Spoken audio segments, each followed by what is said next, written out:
Ahora con ustedes, Tiempo de Estudio Maná.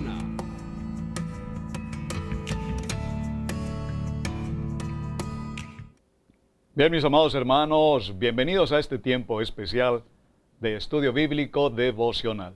Su hermano Pastor Roberto Alfaro les saluda y les doy una cordial, como siempre, muy cordial bienvenida a este tiempo de estudio en la palabra. Recordemos que estamos ya en el cierre de nuestro segundo libro, Éxodo, Shemot, de los 5 primeros libros de la Biblia llamada Torá, y hoy en esta semana estamos ya haciendo, repito, nuestro cierre a ese parashá, el parashá precisamente Pekudei, que tiene que ver con la palabra cuentas, hacer cuentas. Ya en nuestra introducción hablamos de la importancia, cómo este parashá precisamente nos indica cuán importante en la vida de un líder, en la vida de un ministro, en la vida de un gobierno, de una nación, un presidente, en la vida de un presidente de una compañía, el gerente, el manager de una empresa, cualquiera que sea la actividad. Y lo mencionamos de manera muy particular a nivel de nuestra familia. Tenemos a un varón proveedor, en una gran mayoría mujeres administradoras, mujer ayuda idónea, una sabia administración. Bueno, muchos de ustedes me escribieron al respecto, no estoy de acuerdo que sea la mujer la que administre las finanzas. No se trata realmente en el fondo de estar de acuerdo o no estar de acuerdo. Se trata mejor de qué dice la palabra. ¿Qué dice la palabra? Y yo lo comparto por testimonio. En los principios de nuestros años de vida matrimonial, ya 26 años de vida matrimonial, pues en los primeros años no solamente era proveedor, sino que además era administrador. Y debo reconocerlo, nada bien, no muy buen administrador. Porque la mayoría del ingreso, aunque teníamos un muy buen nivel de ingresos, un alto nivel de ingresos, pues realmente nuestros dineros se convertían, como dice un dicho popular, en dineros de bolsillo. Y de alguna manera, si también lo puedo decir, malgastábamos el dinero. En alguna ocasión, recuerdo que en mis primeros años de congregación, mi pastor, a quien amo grandemente después de tantos años, me dio esta enseñanza y nos indicó cuán importante que la mujer fuese administradora.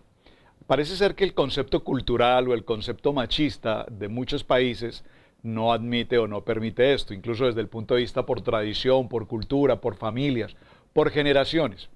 Pero cuando tú recibes una palabra y sabes que esa palabra no viene de la mente humana, de la filosofía o del humanismo, o de las palabras del éxito y cómo alcanzar el éxito y esas cosas que tanto polulan hoy en tantas partes, sino que es una palabra que viene de la palabra escrita, del dabar de Dios. Entonces, pues dije, bueno, si esto lo escribe y nos lo indica el Padre Eterno, debe tener un sentido profundo. Es decir, con la palabra no admitimos, a mí me parece, no estoy de acuerdo, no creo que se deba hacer así. No, con la palabra simplemente decimos amén, así es.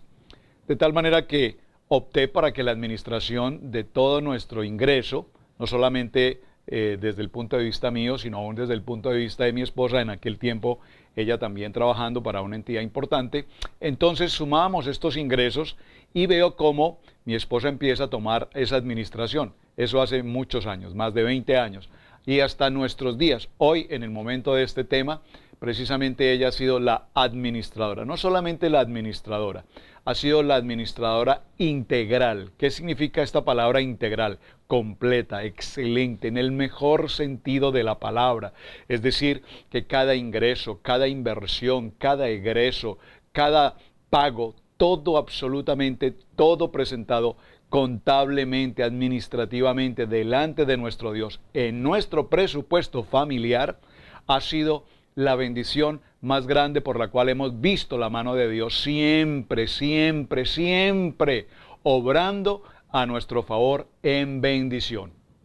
Así es que comparto este breve testimonio para que muchos de los que me escribieron diciendo que no compartían, pues yo lo dejo a su discreción, lo dejo a su libre albedrío. Yo comparto la bendición que el Padre nos ha entregado y debo reconocer con absoluto honor y gloria para mi Padre eterno que mi amada esposa como mujer prudente, sabia, casta, como dice la palabra, es una mujer idónea, ayuda idónea y definitivamente extraordinaria administradora de la provisión que Dios nos da. Entonces, no se trata de ganar mucho, de tener extremadamente cantidades de dinero. Se trata de que lo que tenemos bien administrado, absolutamente bien administrado, bajo un contexto presupuestal, va a funcionar de una manera extraordinaria.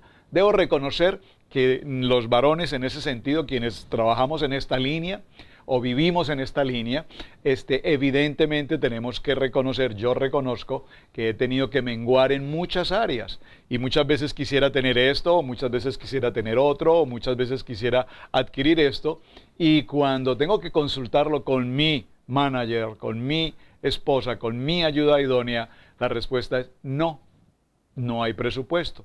No se puede hacer, no es este momento, tal vez más adelante, tienes que esperar un poco. Parece ser que eso no nos gusta mucho, pero es la mejor manera como Dios permite precisamente en un matrimonio ese complemento perfecto de vivir dentro de un presupuesto familiar. Bueno, y todo esto, ¿por qué lo estamos mencionando? Porque este parashá, desde el libro de Éxodo, en el capítulo 38, verso 21, hasta el capítulo 40, cuando hablemos de la inauguración del Mishkan, entonces nos está hablando de rendir cuentas. Y vimos cómo Moshe fue precisamente quien tomó la iniciativa. Había un administrador, ya lo vimos, Itamar, hijo de Aarón, quien llevaba el registro contable de cada uno de los elementos. Recordemos que se recogió tanta ofrenda al punto de que Moshe evidentemente dijo, no más, es suficiente. Oro, plata, bronce y los metales preciosos y las maderas y las telas y todo cuanto llegó en valores extraordinarios. Ahora todo requiere un proceso de cuentas, de rendir cuentas. Ahora, esto también lo vimos en el mensaje de esta semana, el primer mensaje, tiene que ver con la importancia de cuidar el testimonio. De cuidar el testimonio para que este pueblo de Israel no hablara de Moisés, indicando que había pasado con todo cuanto se había tomado de ofrenda. Y en la aplicación a nuestros días, pues cumplir nosotros como sacerdotes, como ministros, como mi cuerpo pastoral, no incurrir en el comentario tan popular, dañino y malintencionado que hay allí afuera, cuando se dice que los pastores se enriquecen, que los pastores esto, que los pastores otro. Yo no voy a esa congregación porque lo único que hacen es pedir y pedir dinero.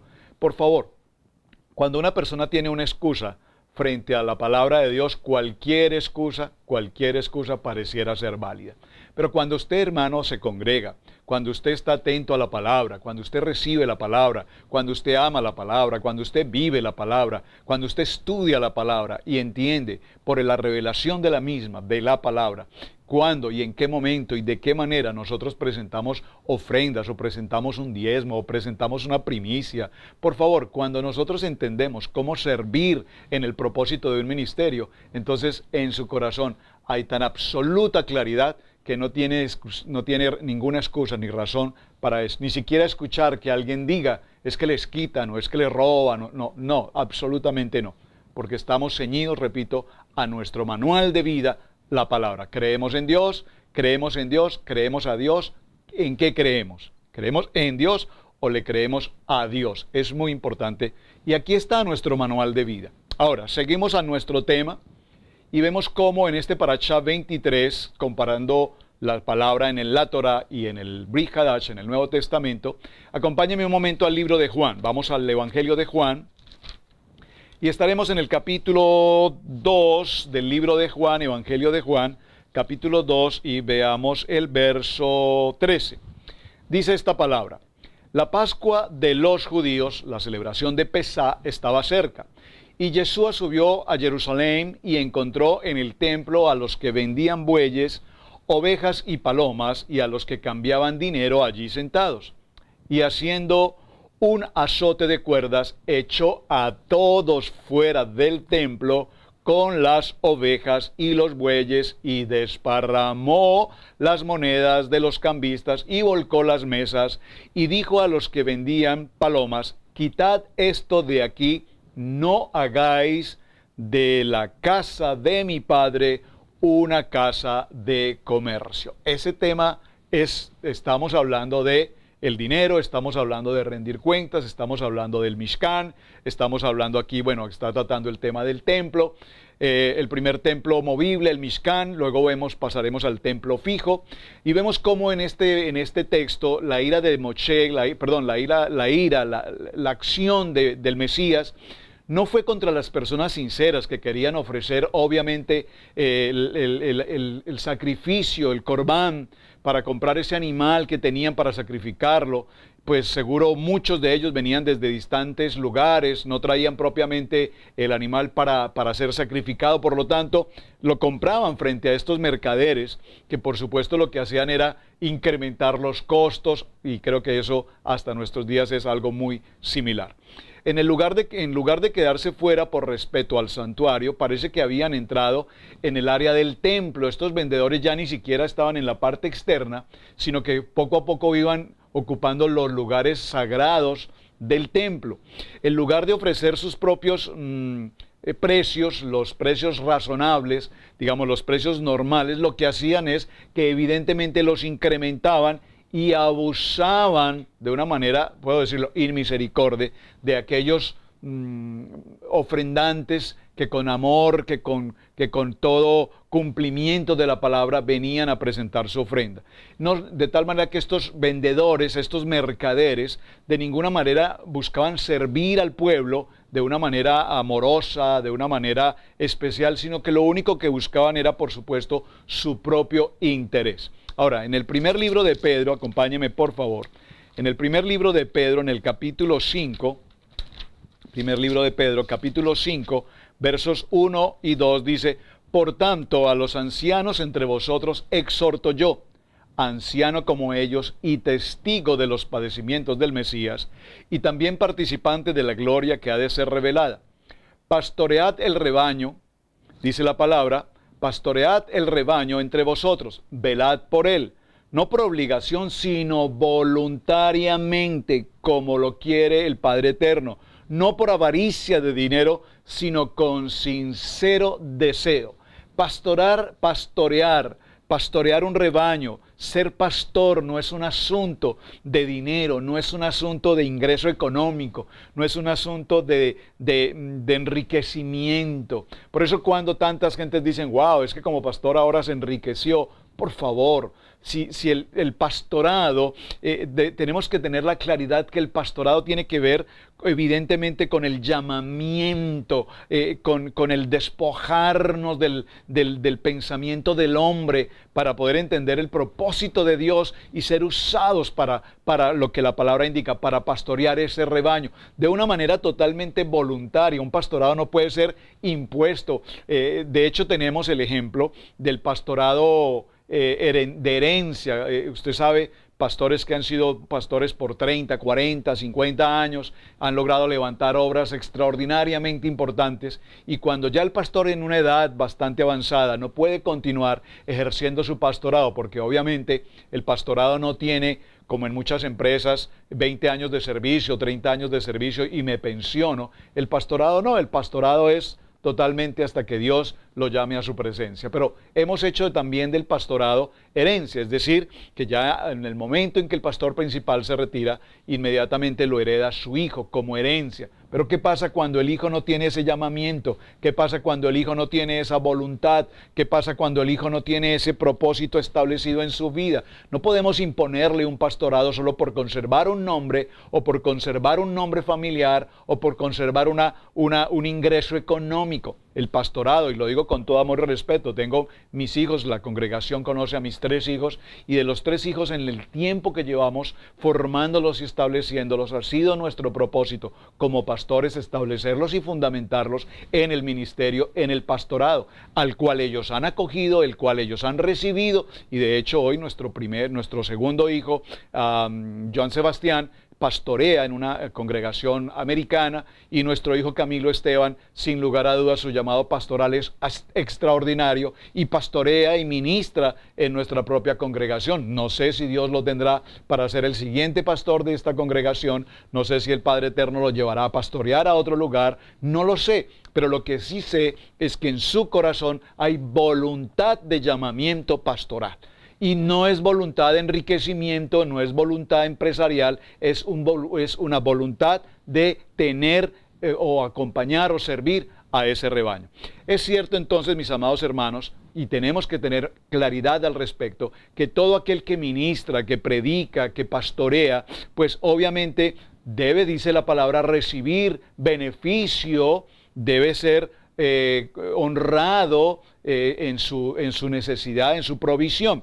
En el primer libro a Corintios, acompáñeme por favor, primer libro a Corintios, en el primer libro a Corintios capítulo 9, verso 14 dice la palabra, así también ordenó el Señor que los que proclaman las buenas nuevas vivan de las buenas nuevas. Pero, mis amados, no es lo mismo vivir para tener lo necesario que enriquecerse a costa de los demás. Entonces, esta palabra de primer libro a Corintios, capítulo 9, verso 14, nos indica que si enseñamos, predicamos y estamos en el rebaño, pues también somos dignos del reconocimiento. Amén. En el primer libro a Timoteo, en el capítulo 5, verso 17, dice la palabra, los ancianos que gobiernan bien sean considerados dignos de doble honor, principalmente los que trabajan en la predicación y en la enseñanza.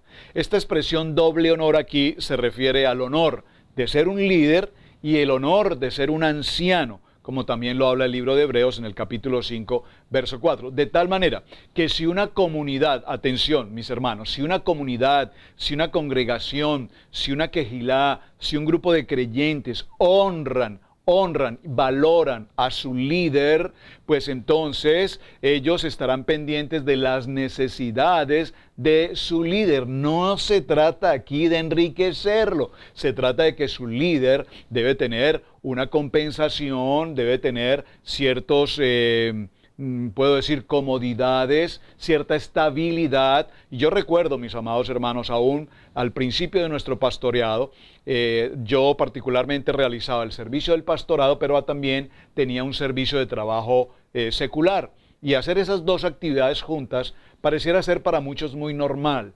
Pero realmente vino un momento en mi vida ministerial en la que el Padre Eterno me llamó exclusivamente al ministerio. Y no es fácil, hermanos, porque cuando nos acostumbramos a devengar un salario, a tener un ingreso externo, pues nos permite mejor comodidad, nos permite una mejor estabilidad, nos permite ciertas facilidades económicas. Pero a su vez descuidamos la misma actividad del ministerio. Por lo tanto, cuando venimos a ministrar una palabra en el Shabbat o en la enseñanza, como lo estamos haciendo ahora, y estamos cansados o no tenemos el tiempo o estamos fatigados y estamos extenuados de un trabajo externo, de los problemas que siempre nos acompañan en lugares de trabajo, pues al rendir cuenta nos daremos cuenta que no estamos presentando la palabra viva, la palabra fresca, la palabra oportuna. No se trata de tomar un mensaje y traerlo y presentarlo. No se trata de leer 2, 3 textos bíblicos y hablar algo que parece bonito y ya. Se trata de que preparemos la palabra, que estudiemos en la palabra, que estemos concentrados en el propósito de la palabra. Esa es la labor que tiene que desarrollar el ministro, su preparación permanentemente. Y le digo, para la gloria de mi Padre Eterno, junto con mi esposa y mis hijos son testigos de esto, pasamos los días enteros estudiando la palabra, aprendiendo la palabra, amando la palabra. Y para presentarnos con ustedes tenemos que estar en un nivel de preparación que nos permita entregar una palabra. Así es que esto me recuerda la historia de un hombre, un ministro, particularmente un rabino, que estaba en algún lugar y tenía junto con él un caballo muy bonito, un caballo en un cuidado maravilloso, un caballo muy limpio, muy bien arreglado, con muy buena presentación, una línea muy definida, sus músculos, su presentación extraordinaria. Así es que alguien le pregunta a este ministro, le dice: ministro, no entiendo, usted como ministro se nota desgastado, viejo, algo desnutrido. La verdad, su aspecto como pastor o como ministro no es muy saludable. Y sin embargo veo que usted tiene un caballo y su caballo es resplandeciente, su caballo denota vida, su caballo denota una salud extraordinaria. A lo que el pastor contesta, bueno, lo que sucede es que a este caballo yo lo cuido. Esa es mi responsabilidad, cuidar a mi caballo. Y los hermanos de la congregación se encargan de cuidarme a mí. Espero que lo haya podido entender. Amén. Muy bien. De tal manera que si una congregación que ama al Eterno y que ama la palabra, que ama poderosamente la palabra, valora el trabajo de sus ministros, de su enseñanza, entonces esta comunidad debe siempre participar de manera voluntaria, espontánea en el ministerio, en la mejora del ministerio, en lo que el ministerio requiere, en lo que el ministerio necesita, porque cuando nosotros damos en un ministerio sabiendo que lo que nosotros entregamos, ofrendamos, damos para el ministerio, vemos los resultados, entonces esto es interesante. Algún día aprendí en medio de tantas experiencias en el ministerio, aprendí algo que necesitamos tener claro, y es las ofrendas destinadas. ¿Qué es una ofrenda destinada? Cuando hemos recibido ofrendas a lo largo del ministerio, alguien se acerca y me dice, pastor, esta ofrenda tiene como propósito la compra de las 2 pantallas que queremos tener para la iglesia, esas pantallas de 65 pulgadas, cada pantalla vale $1,500 y aquí está la ofrenda y yo quiero que se compren esas 2 pantallas, yo ofrendo para esto. Resulta que se recibe la ofrenda, se contabiliza la ofrenda, pero el corazón del pastor está en que tal vez no sean tan importantes esas pantallas, sino que tal vez sea más importante, no sé, unas sillas, ¿qué otro elemento puedo mencionar? Cualquier otro elemento que se requiera en la congregación. Al cabo de 8 días, 15 días, un mes, este hermano se va a acercar y dice, pero pastor, ¿qué ha pasado con las pantallas? Yo ofrecí el dinero para las pantallas y llevo casi un mes esperando y las pantallas nunca aparecen. Bueno, hermano o hijo, la verdad decidimos invertir el dinero en algo diferente. Créame que ese hermano, número 1, muy probablemente se va a retirar de la congregación, muy probablemente se va a ir muy lastimado. Número 2, muy seguramente va a llevar un muy mal testimonio. Número 3, va a ir a hablar muy mal seguramente de nuestra congregación. Y número 3, ese hermano nunca más volverá a presentar una ofrenda. Es muy importante que tengamos presente, estamos hablando de cuentas. Moshe nos está enseñando a rendir cuentas. Entonces, cuando una persona, el Padre Eterno pone en su corazón dar esa ofrenda de tal manera que la ofrenda bendiga a una necesidad, supla una necesidad dentro de la congregación. Qué bueno que al rendir cuentas esa persona diga, wow, extraordinario, gracias pastor, veo las pantallas, mejor de lo que yo esperé, veo que hizo usted una muy buena utilidad de la ofrenda que pude presentar, y en el corazón de ese hermano estará la paz, el shalom de Dios, de saber de que su ofrenda ha sido de bendición, tanto para él como para toda una congregación. Por eso, este Parashá Pekudei es tan maravilloso, repito, porque nos enseña la importancia cuando hacemos una ofrenda voluntaria. Esa ofrenda que, repito, debe ser registrada, debe ser contabilizada, debe estar establecida en los libros contables, debe ser presente entre 1, 2 o 3 testigos. Siempre los testigos, siempre que haya testigos, esto es muy importante, que haya testigos de todo lo que se recibe, de todo lo que se contabiliza y que no haya nada guardado ni nada escondido. Yo les he dicho a los hermanos y se los transmito a ustedes quienes nos acompañan en diferentes naciones. Cuando Dios pone en su corazón, amado hermano, amada hermana, presentar una ofrenda a tu pastor, al ministro, a quien te enseña la palabra, por favor, no tenemos por qué hacerlo a escondidas, eso de guardar el sobre y pasarlo como que nadie lo vea. No, nosotros no. Cuando nosotros vamos a una tienda a hacer compras, nunca pasamos el dinero escondido, que nadie vea que estamos pagando. Las cosas del dinero tienen que ser absolutamente claras, abiertas, espontáneas, de frente, nada escondido, porque no hay nada absolutamente ilegal, no hay nada absolutamente oculto. Es una ofrenda que estoy dando con todo mi corazón. Yo entiendo el corazón de muchos, dicen, bueno, yo la verdad es que lo que no quiero es que nadie se esté dando cuenta que soy yo la persona que ofrende. Está bien, es razonable esta situación, pero siempre es importante que haya, repito, por lo menos testigos, de tal manera que se pueda presentar a sí mismo una sabia administración de todo lo que tenemos. Cuando en nuestras congregaciones, como hoy en el siglo XXI, poseemos las cuentas bancarias, poseemos los registros contables y todo lo demás, siempre es importante, repito, que se lleven a cabo todos estos tipos de controles. Veamos aquí nuevamente en Shemot, donde estamos en Éxodo capítulo 38, verso 24, dice la palabra: el total del oro empleado para la obra en toda la obra del santuario, es decir, el oro de la ofrenda mecida, fue de 29 talentos y 730 ciclos, según el ciclo del santuario. El líder en la comunidad no debe no solamente administrar las cuentas de la comunidad, sino que debe siempre tener la responsabilidad delante de Dios y del ministerio a un grupo de personas contables que sean las que todos juntos tengamos la dirección respecto a estos manejos. Por lo tanto, cuando hablamos de una organización, y esto creo que en todos los países donde usted me pueda estar sintonizando, viendo en esta hora, creo que todos los países tienen reglamentos, estatutos determinados para lo que es el concepto de las congregaciones, de las iglesias, de tal manera que las congregaciones no pasen a convertirse en entidades para cualquier tipo de malos manejos financieros o de operaciones económicas fraudulentas.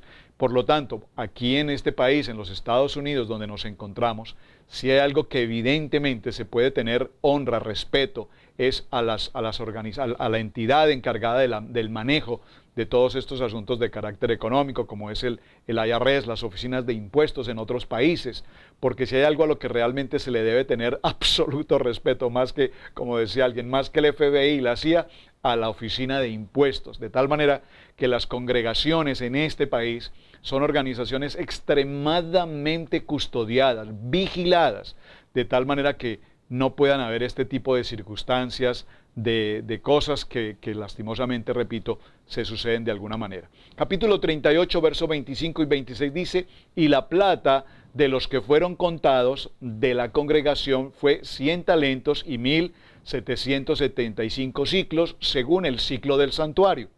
Una beca por cabeza, o sea, medio ciclo, según el ciclo del santuario, por cada uno de los que fueron contados de 20 años hacia arriba, por cada uno de los 603,550. Aquí la palabra cabeza es la palabra Golgolet, que significa cráneo o calavera.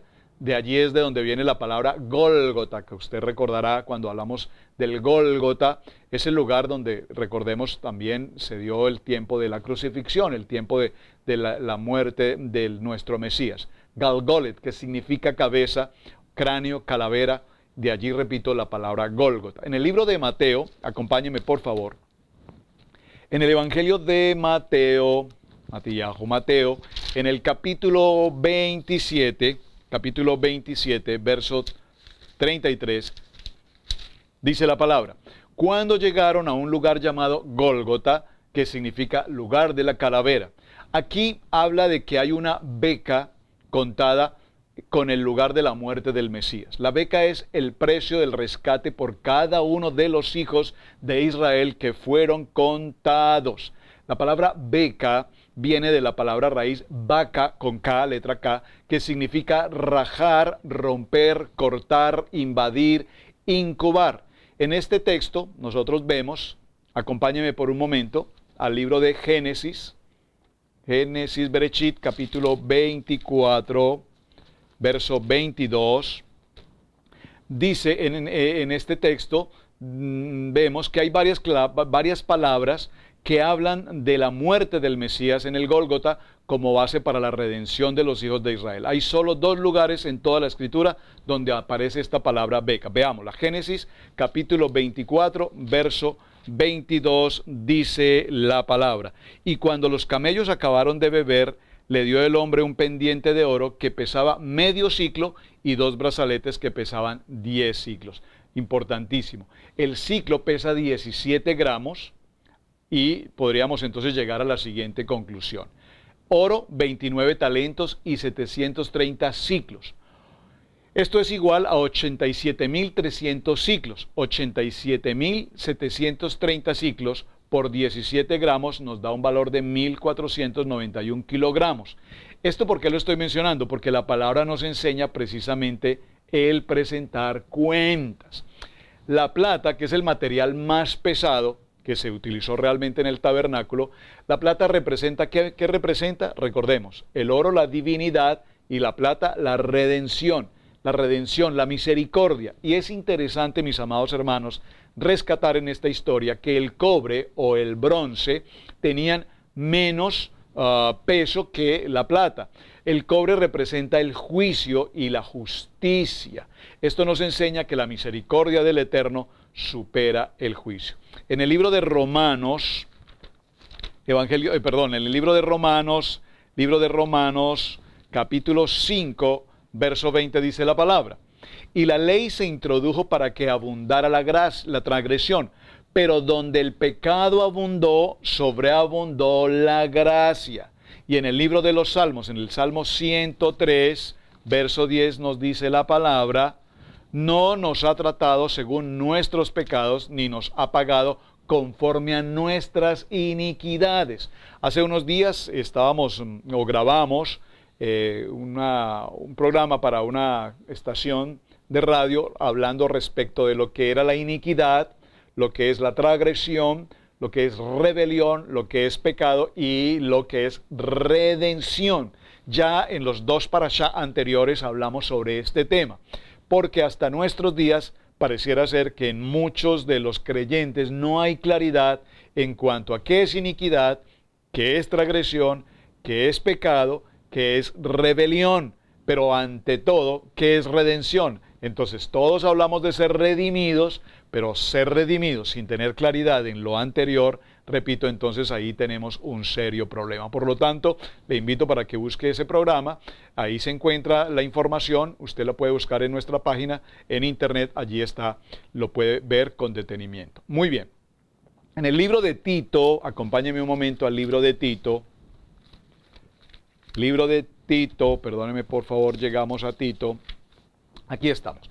En el capítulo 3 y en el verso 5 dice: Él, Yeshua, nos salvó no por obras de justicia que nosotros hubiésemos hecho, sino conforme a su misericordia, por medio del lavamiento de la regeneración y la renovación por el Espíritu del Espíritu de santidad.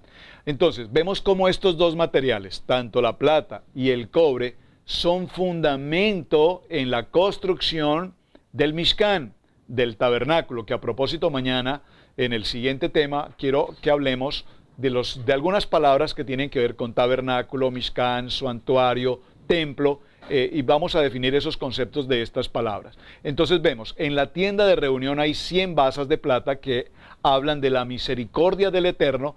En las 60 basas de los pilares del atrio hay cobre que hablan de la justicia del Eterno. Las 4 columnas que sostenían el velo entre el lugar santo y el lugar santísimo fueron cubiertas de oro. Recordemos que el oro es divinidad y sus basas eran de plata.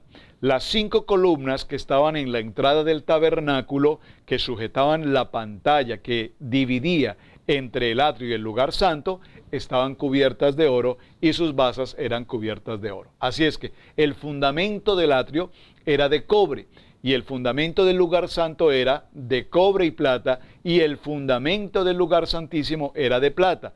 En los pilares del atrio estaban hechos de cobre, también habían elementos de plata. Esto nos habla de que el Eterno nos muestra su misericordia en medio de su juicio. Bueno, mis amados hermanos, pues el tiempo se nos agotó y realmente tenemos tanto por compartir y tanto por seguir estudiando. Así es que los dejo con la enseñanza del capítulo 39, verso 1, que nos dice: además de la lana azul, lana púrpura y lana carmesí, hicieron vestiduras finamente tejidas para ministrar en el lugar santo, y también hicieron las vestiduras sagradas para Aarón, tal como Hashem había mandado a Moshe. Recordemos, mis amados, que tenemos una tarea pendiente.